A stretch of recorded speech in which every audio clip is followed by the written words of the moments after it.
Vim dar uma volta aqui na praça que tem perto da minha casa e vou aproveitar para contar aqui como foi e como está sendo o processo aqui depois que eu cheguei em Portugal. Aqui é a praça que eu estava. Eu cheguei em Portugal em março de 2023 e quando eu cheguei eu arrendei um quarto junto com a minha cunhada, que ficou aqui em Portugal cerca de 6 meses e voltou para o Brasil aí em meados de setembro. Quando nós viemos, né, eram muitas dúvidas, incertezas, inseguranças mesmo em relação ao salário, ao trabalho, à documentação, às pessoas em si, né, um novo país, uma nova cultura. Mas graças a Deus as coisas vêm dando muito certo. Logo quando a gente chegou aqui, nós arrendamos esse quarto e minha cunhada voltou para o Brasil em meados de setembro. Eu fiquei nesse quarto até mais ou menos outubro, novembro. E depois eu me mudei para outro quarto, numa região mais central, porque esse quarto que a gente morava era mais afastado um pouco do centro em si. Neste período que eu me mudei, em novembro, eu conheci o meu namorado, nós começamos a procurar casa, apartamento. E mais ou menos em fevereiro nós achamos um apartamento e nos mudamos para esse apartamento. Então eu cheguei em março de 2023, em fevereiro de 2024 nós estávamos arrendando o apartamento. Entramos nesse apartamento de fevereiro de 2024 a fevereiro de 2026. Em fevereiro nós entramos para a nossa casa que nós compramos. Então em relação à casa, foi isso. Em relação a emprego em si, logo quando eu cheguei, eu arrumei um emprego em um hotel. Era um emprego assim, tranquilo, pagava o salário mínimo da época, mas era um emprego tranquilo, horários rotativos, enfim, aquilo que a maioria das pessoas já conhece. Não era um emprego de todo ruim, entretanto, pagava-se pouco e as horas eram muitas e os horários eram rotativos, o que praticamente é a maioria dos empregos aqui em Portugal.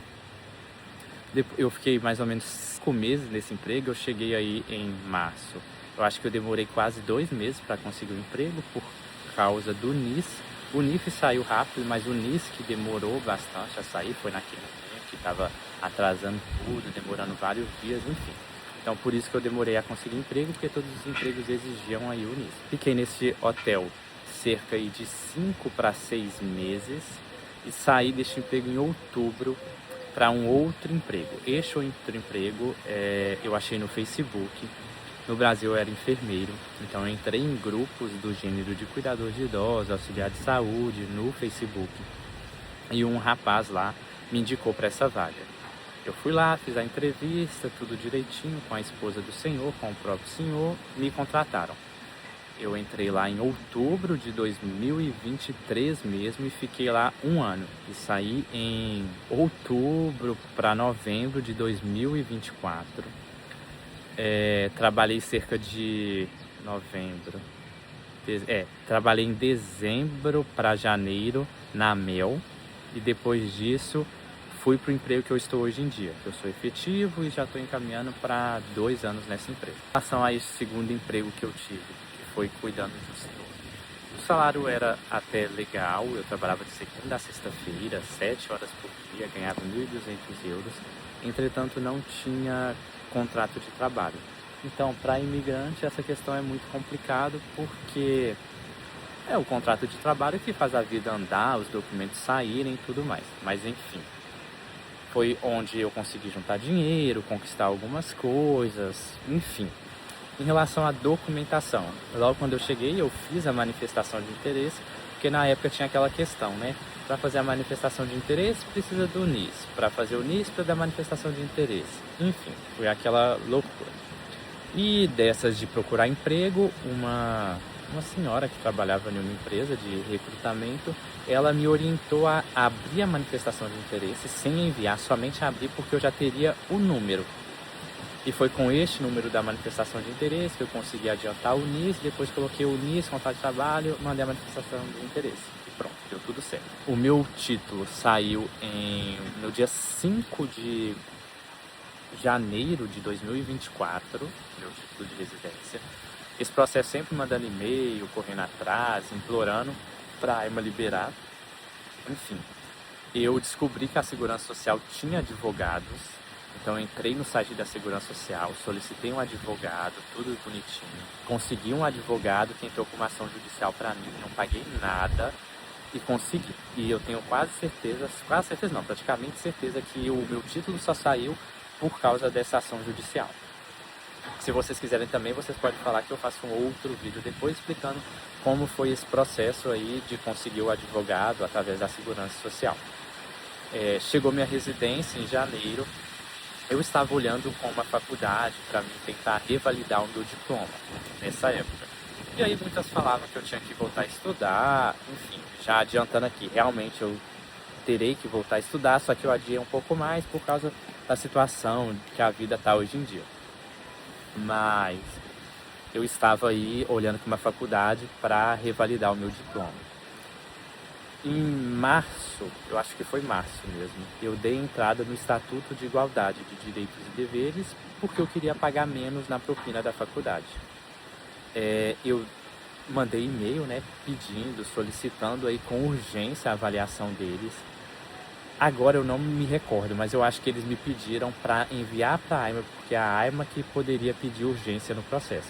Eu enviei vários e-mails para a AIMA explicando a situação, que eu estava em processo de matrícula em uma universidade para revalidar o meu diploma e eu queria e precisava do Estatuto de Igualdade para eu pagar menos, pagar aqui o equivalente a um cidadão português. Eles receberam o e-mail, depois de vários que eu enviei, né? Recebi, mas no geral eu achei que foi rápido até. Eles falaram que iria analisar o processo, analisou, foi deferido e pronto. Pediram urgência. O meu estatuto foi publicado, se eu não me engano, em maio para junho de 2025. Aí depois disso eu comecei a ir no IRN, fui lá 3 vezes. E eles sempre falavam, você vai lá, fala o seu nome, dá o seu título de residência, eles veem lá se já caiu no sistema deles o assento de nascimento, né? Cheguei aí 3 vezes lá, sempre que verificava não estava, enfim. Aí quando eu desisti de ficar indo lá, eu recebi um e-mail falando que eu podia ir, já tirar, que já estava tudo certo. Então eu entrei com o pedido do estatuto em março, o estatuto foi publicado de maio para junho e mais ou menos em agosto, setembro eu peguei o meu cartão cidadão através aí do Tratado de Amizade. E em relação à documentação foi isso. Em relação à casa, já vou até falar aqui algumas coisas. Em relação à casa que nós compramos recentemente também, eu acho que o cartão cidadão teve um grande peso, mas não foi 100%. Eu acredito que se fosse somente com a autorização de residência, daria da mesma forma. Mas eu acho que o que pesou mais foi o contrato efetivo. Tanto o meu quanto do meu namorado, nós somos efetivos na empresa. Então já adianto que realmente um contrato efetivo conta muito para esse tipo de situação, para financiamento e tudo mais. Em relação ao cartão cidadão, foi a única vez que eu usei mesmo assim, sabe? Não usei mais para nada, para saber o peso de um cartão cidadão e um peso de uma autorização de residência. Tudo que eu sempre utilizei foi com a autorização de residência e o banco, quando eu fiz a conta neste banco, que foi o que nós financiamos, a casa, o apartamento, né? É o meu banco de sempre. O que ele já tinha era a minha autorização de residência, eu somente atualizei o documento do cartão cidadão e foi isso. Então eu acho que não teria tanta interferência em relação à compra da casa. E foi isso, gente, o vídeo foi só para contar um pouquinho de como foi aí, mais ou menos, a minha trajetória aqui em Portugal. Se vocês quiserem que eu conte mais algo detalhadamente ou alguma coisa específica, eu posso contar em relação a tudo, em relação a emprego, em relação aí a documentos em si, como foi todo o processo, porque eu estou dando aqui só um resumo, mas óbvio que teve várias coisas, vários e-mails trocados, com a ARMA, com o IRN, várias reclamações, enfim. Mas no fim, graças a Deus, as coisas vêm dando certo. Se você gostou, siga que eu vou postar aqui mais vídeos, já também vai ter a compra. Na verdade, a compra do nosso carro já foi, nós só estamos esperando aí o dia de buscar. Tá para sair aí semana que vem. Eu vou gravar também, nós buscando o carro em si e também depois, se vocês quiserem, eu posso contar aqui como foi o processo do carro também.